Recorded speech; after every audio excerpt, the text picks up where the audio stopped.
Good morning, good afternoon, good evening, and welcome to today's Caffeine for the Soul. And I was going to call this one Living in a State of Meditation.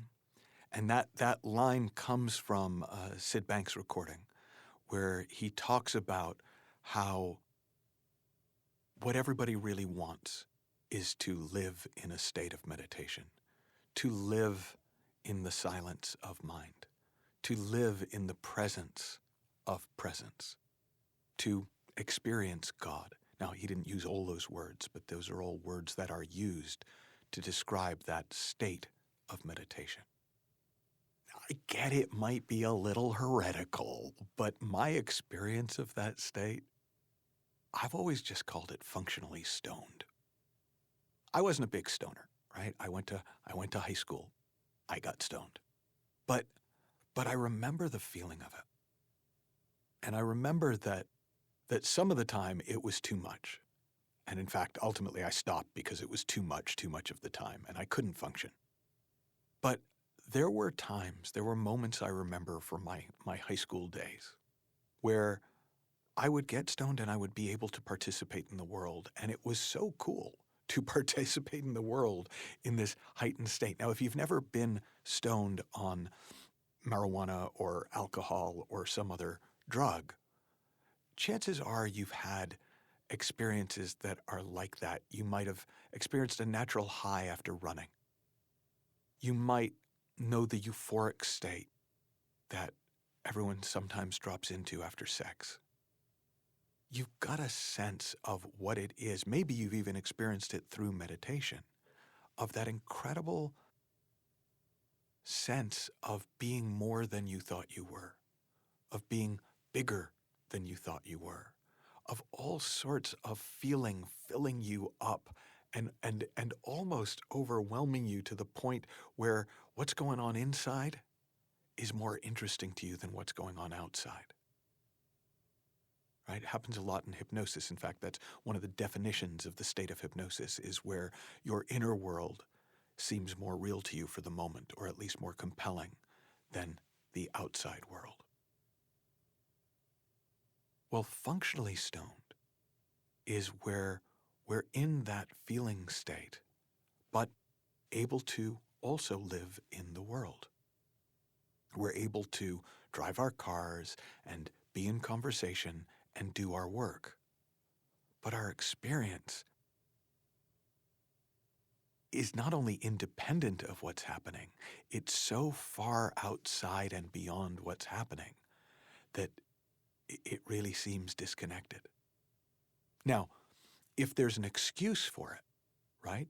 If you did just meditate or have sex or smoke a joint or drink something or take something or whatever cause, whatever you're blaming that state of mind on, then it's easy to see, oh, well, clearly this has nothing to do with my circumstances. But when we experience it naturally, when we fall into that space within us, when we fall into that beautiful world of deeper feeling, when we fall out of our personal thinking, our conceptual mind, and into the heart space, the soul space.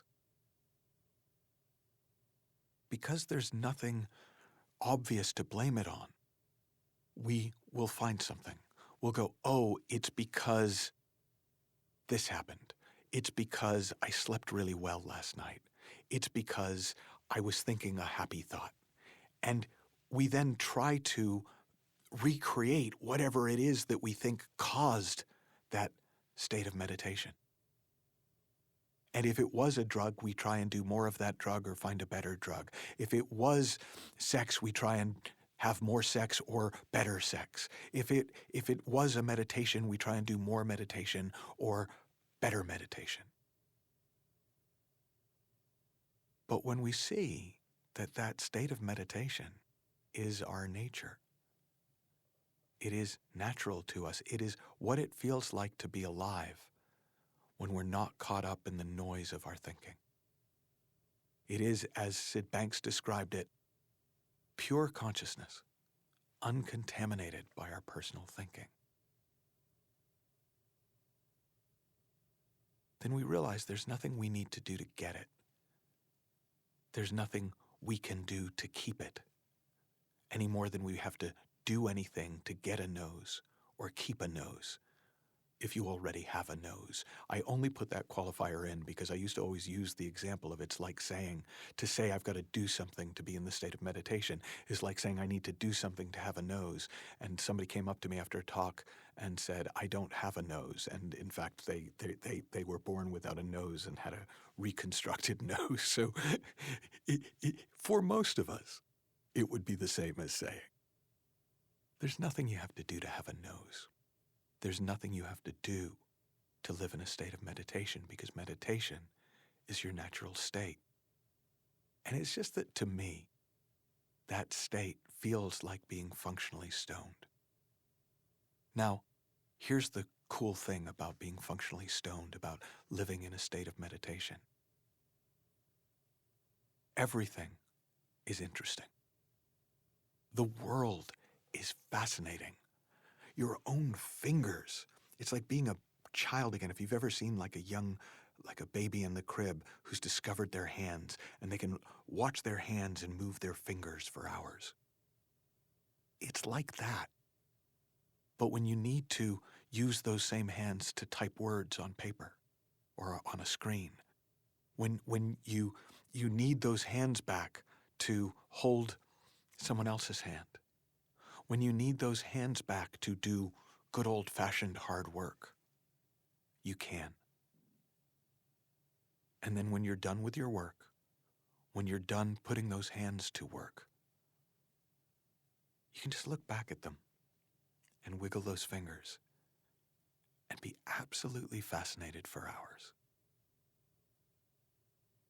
Now, I don't know if that makes it more or less appealing to you than it was before I started talking, but it is a part of the effect of this deeper understanding that we talk about in these podcasts. It's part of the effect of seeing the nature of thought, the nature of consciousness, the nature of mind, your true nature.